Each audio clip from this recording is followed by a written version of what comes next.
আমি আজকের ভিডিওতে দেখাবো কিভাবে দুইটি সহজ পদ্ধতিতে কবুতরকে বাসা চিনাবেন। ইনশাআল্লাহ আমি আশা করি এই দুইটি পদ্ধতি যদি আপনারা অবলম্বন করেন আপনাদের কবুতর মাত্র আমাদের চ্যানেলে যারা নতুন চ্যানেলটা সাবস্ক্রাইব করে ভিডিওতে লাইক করে আমাদের পাশে থাকুন সবসময়। আসসালামু আলাইকুম ভিউয়ার্স, সবার কি অবস্থা? আশা করি সবাই সুস্থ আছেন এবং আপনারা যারা কবুতর পালন করেন আপনাদের কবুতরও সুস্থ আছে। তো ভিউয়ার্স, আজকের ভিডিওটা শুরু করার আগে প্রথমে বলে রাখছি আমাদের চ্যানেলে যারা নতুন চ্যানেলটা সাবস্ক্রাইব করে ভিডিওতে লাইক করে আমাদের পাশে থাকুন সবসময়। তো ভিউয়ার্স, আজকের ভিডিওটা শুধু কাদের জন্য বলে রাখছি যারা পুরো নতুন কবুতর পালন করতেছেন, অল্প দিন কিছুদিন হয়েছে বা শুরু করবেন তাদের জন্য। পুরাতন যারা কবুতর পালক রয়েছে তাদের জন্য আজকের ভিডিওটা না। তো আমি ভিডিওর প্রথমে বলে রাখছি পুরাতন কবুতর পালক যারা রয়েছেন তারা হয়তো আজকের ভিডিওটা দেখলে হাসাহাসি করতে পারেন বা হাসতে পারেন, কিন্তু ভাই কিছু করার নাই। যারা নতুন কবুতর পালক রয়েছি তারা তো জানি না কীভাবে কবুতরকে গড় চিনাবো। তো আজকের ভিডিওটা শুধু নতুন কবুতর পালকদের জন্য। তো ভিউয়ার্স, আমি আজকের ভিডিওতে দেখাবো কিভাবে দুইটি সহজ পদ্ধতিতে কবুতরকে বাসা চিনাবেন। ইনশাআল্লাহ আমি আশা করি এই দুইটি পদ্ধতি যদি আপনারা অবলম্বন করেন আপনাদের কবুতর মাত্র 10 দিনের ভিতরে বাসা চিনে যাবে। তো কীভাবে বাসা চেনানোর জন্য সহজ দুটি পদ্ধতির জন্য আমি একটা কেচি নিয়ে নিচ্ছি, একটা কস্টেপ নিয়ে নিচ্ছি। তো কেচি দিয়ে কিভাবে কবুতরের বাসা চিনাবো আপনাদের দেখিয়ে দিচ্ছি সেই পদ্ধতিটা।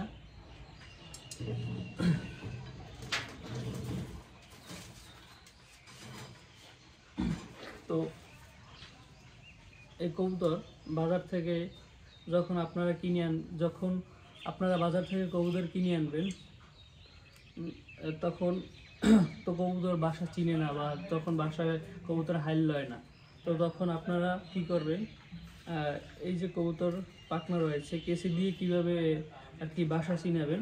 তো সেজন্য এই যে কবুতরের পাখনা থেকে প্রথম 5টা পগার, এই যে দেখেন 1 2 3 4 5, প্রথম 5টা পগার এভাবে দেখেন এভাবে করে এখান থেকে কেটে নেবেন।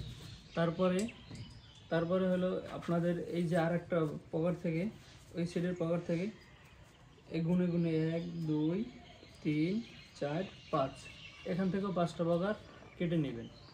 তো আমি পগার কাটছি না, কারণ আমার এই কবুতরটি অলরেডি বাসায় হাইল নিয়ে গেছে, বাসা চিনে গেছে। তো এখন দ্বিতীয় প্রসেসটি হলো কস্টেপ দিয়ে কিভাবে বাসা চিনাবেন। তো প্রথমে কস্টেপ দিয়ে বাসা চিনানোর জন্য আমি একটু কস্টেপ কেটে নিই।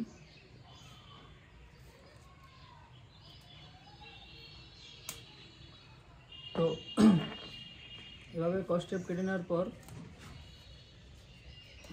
5টা পগার ওই একইভাবে 5টা পগার নিয়ে নেবেন। প্রথমের 1 2 3 4 5, তো 5টা পগার নেওয়ার পরে কস্টেপ দিয়ে বেঁধে দেবেন।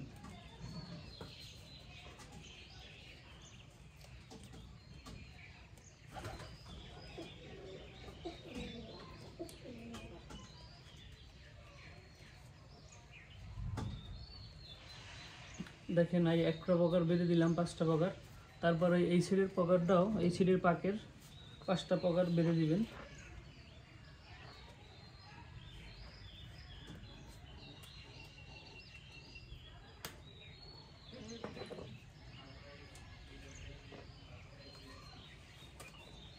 আরে বাবা দাঁড়া না, গুনে গুনে 1 2 3 4 5,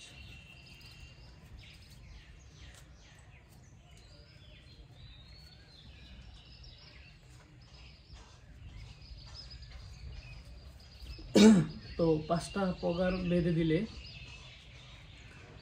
যখন কবুতরটি ছেড়ে দিব, দেখেন কবুতরটি ছেড়ে দিছি, কবুতরটি উঠতে পারতেছে না।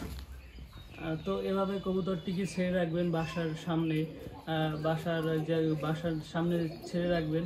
দেখবেন তবে বিড়াল থেকে সাবধান, কবুতরটি দেখতে পাচ্ছেন উঠতে পারতেছে না, অল্প একটু উঠতে পারতেছে। তো আমরা যারা কবুতর ছাদে পালন করি তাদের সমস্যা নেই, কারণ ছাদে বিড়াল আসে না। তবে যারা নিচে কবুতর পালন করেন তাদের জন্য তারা বিড়াল থেকে সাবধান থাকবেন, কারণ কবুতরটি তো উঠতে পারে না, বিড়ালে যে কোনো সময় আক্রমণ করতে পারে, এটাই স্বাভাবিক। তো ভিউয়ার্স, এভাবে পাক বেঁধে কবুতরটিকে 7 দিন রেখে দিবেন। তো ভিউয়ার্স, 7 দিন পর একটা পকার খুলে দিবেন, 2টা পকার একসাথে খুলবেন না, কারণ 2টা পকার যখন খুলে দিবেন তখন দেখা যাচ্ছে হয়তো ওরা হঠাৎ করে যদি খোলা পায় তখন দেখা যাচ্ছে উড়ে যেতেই পারে। সেজন্য একটা পকার খুলে দেখবেন ওরা ঠিক মতো বাসা চিনছে কিনা। এই যে আমি একটা পকার এখনও খুলি নাই, আর একটা পকার খুলে দিছি। তো এভাবে কয়দিন খোলা রাখবো। একটা পকার ছাড়লে কতটুকু উঠতে পারে আপনারা দেখুন। তো একটা পকার খুলে রেখে ছেড়ে দিলাম, দেখেন কতটুকু উঠতে পারে। এখন কিন্তু আগের থেকে অনেক ভালো একটু উঠতে পারে। তো এভাবে আপনারা কবুতরটিকে, এবার কিন্তু বাসা পর্যন্ত উঠে গেছে, এর আগের বার কিন্তু বাসা পর্যন্ত উঠতে পারে না। তো এভাবে 7 দিন পর পকারটি খুলে দিয়ে দেখবেন ও হালকা একটু উঠতে পারে, তখন একটু বাসা চিনে গেছে। তারপর এভাবে কিছুদিন যাওয়ার পর, 10 দিন যাওয়ার পর, মানে 3 দিন, 7 দিন তো হয়েছে, আর 3 দিন পর আর পাকটি খুলে দেবেন। ইনশাল্লাহ আপনার কবুতর বাসা চিনে যাবে ভালো মতো। তো ভিউয়ার্স, ভিডিওটা যদি আপনাদের কাছে ভালো লাগে এবং ভিডিওটা যদি দেখে আপনি উপকৃত হন, তাহলে ভিডিওটা লাইক করে চ্যানেলটা সাবস্ক্রাইব করে আমাদের পাশে থাকুন।